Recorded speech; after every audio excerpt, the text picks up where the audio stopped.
नमस्ते बच्चों। आज हम कक्षा 6 में एक पाठ पढ़ेंगे बाल राम कथा से अवधपुरी में राम। अब आप सब जानते हैं ये अवध की कथा है और ये सरयू नदी के किनारे की अति सुंदर नगर था ये, और जिसे वर्तमान में अयोध्या कहते हैं। और इसका जो नाम है ये अयोध्या है। और यहाँ पे बहुत न्यायप्रिय राजा दशरथ के पुत्र भगवान राम के बारे में बताया गया है कि वो बहुत कुशल योद्धा थे और न्यायप्रिय शासक थे और रघु वंश के राजा थे। वो आपने सुना ही है रघुकुल की रीति नीति के प्रभाव के बारे में। और ये बहुत प्रसिद्ध राजा थे और इनको एक दुख था कि उनके उस समय कोई संतान नहीं थी। और इनकी 3 रानियां थी, कौशल्या, केकई और सुमित्रा। कितनी रानियां बताई मैंने? 3। कौशल्या, सुमित्रा और केकई, इनकी 3 रानियां थी।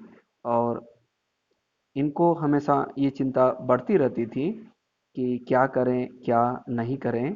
तो इस तरह से ये सोचते रहे और इन्होंने एक यज्ञ का आयोजन किया। उस यज्ञ में इन्होंने वशिष्ठ मुनि जी से इन्होंने चर्चा की कि मुझे परिवार में दुख है, हमारे कोई वंशज नहीं हैं। तो इस तरह से उन्होंने सलाह दी कि पुत्रेष्टि यज्ञ किया जाए और महाराज पुत्रेष्टि यज्ञ करेंगे तो आपकी इच्छा पूरी होगी। तब इन्होंने श्रृंगी ऋषि के कहने पर उनकी देखरेख में श्रृंगी ऋषि की देखरेख में इन्होंने यज्ञशाला का निर्माण करवाया। और यज्ञशाला का निर्माण करवाया तो वहाँ पे जो मंत्रोच्चार शंख ध्वनियाँ चली और इस तरह से इन्होंने उस यज्ञ के बाद में इनको अग्निदेव प्रसन्न हुए और इनके 3 रानियों से पुत्र जन्म हुए। उनमें से सबसे पहले चैत्र माह में माता कौशल्या से नवमी के दिन राम का जन्म हुआ। और सुमित्रा के 2 पुत्र हुए, लक्ष्मण और शत्रुघ्न। और केकई के जो पुत्र हुआ उसका नाम भरत रखा गया। तो आपको पता चल गया इनके कितने पुत्र हुए? 4। और कौन से महीने में? चैत्र माह की नवमी के दिन। और राम की माता का नाम महारानी कौशल्या, और लक्ष्मण और शत्रुघ्न की माता का नाम सुमित्रा, और भरत की माता का नाम केकई। और ये सब सुनते ही पूरे नगर में खुशी का माहौल छा गया और चारों तरफ उत्सव मनाया गया। और इस तरह से जब ये बड़े हुए तो ये अपनी शिक्षा दीक्षा के लिए गुरुजनों के पास गए और इन्होंने अपनी शस्त्र विद्या सीखी चारों ने। और न्याय इनमें सबसे बड़ा राम था और वो न्यायप्रिय राम सबसे अधिक प्रिय थे उनके राजा के। और उनका विवाह की चर्चा होने लगी और इस तरह से अयोध्या का राजमहल में मंत्रणा चल रही थी। और उसी समय वहाँ पर महर्षि विश्वामित्र पधारे। कौन पधारे वहाँ पे?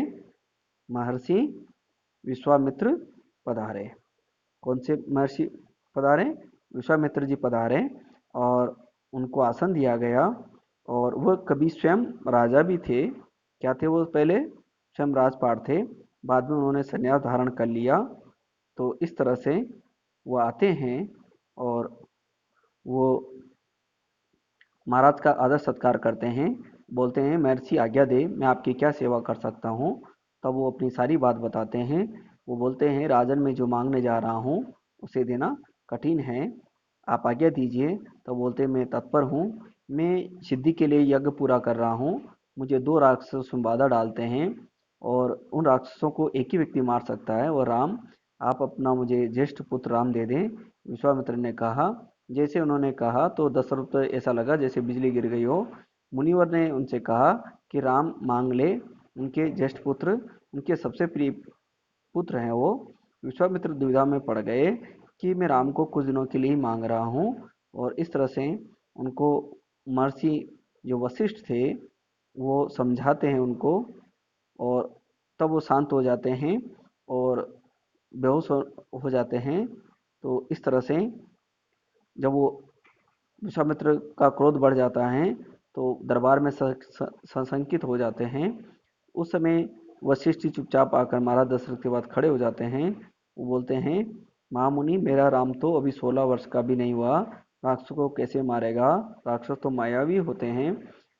महर्षि विश्वामित्र ने उस समय कोई प्रतिक्रिया नहीं दी। उन्होंने कहा कि ये मेरे यज्ञ में विधान विघ्न डालते हैं, जिससे मेरा अनुष्ठान अधूरा रह जाता है।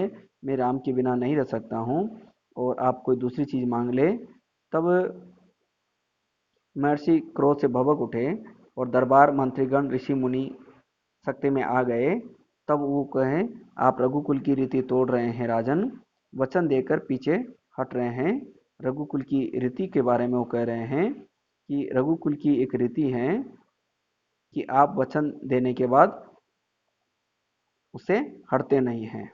तो इस तरह से वो कह रहे हैं कि आपने जो वचन दिया है, मैं खाली हाथ नहीं जा सकता, और इनके समझाने पर वो वचन पूरा करने के लिए चाहते हैं।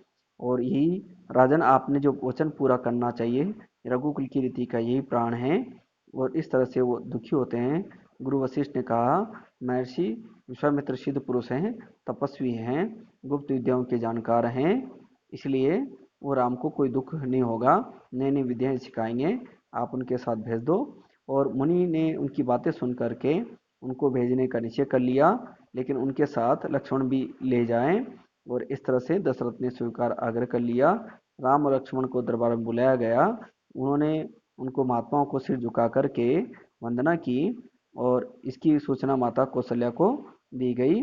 और इस तरह से वो उनके साथ चले जाते हैं, और विश्वामित्र आगे रहते हैं, लक्ष्मण 2 कदम पीछे चलते हैं अपने बाण धनुष लिए हुए। इस तरह से ये पाठ आपका पूरा हुआ। अगला पाठ हम पढ़ेंगे, इसमें आगे का पाठ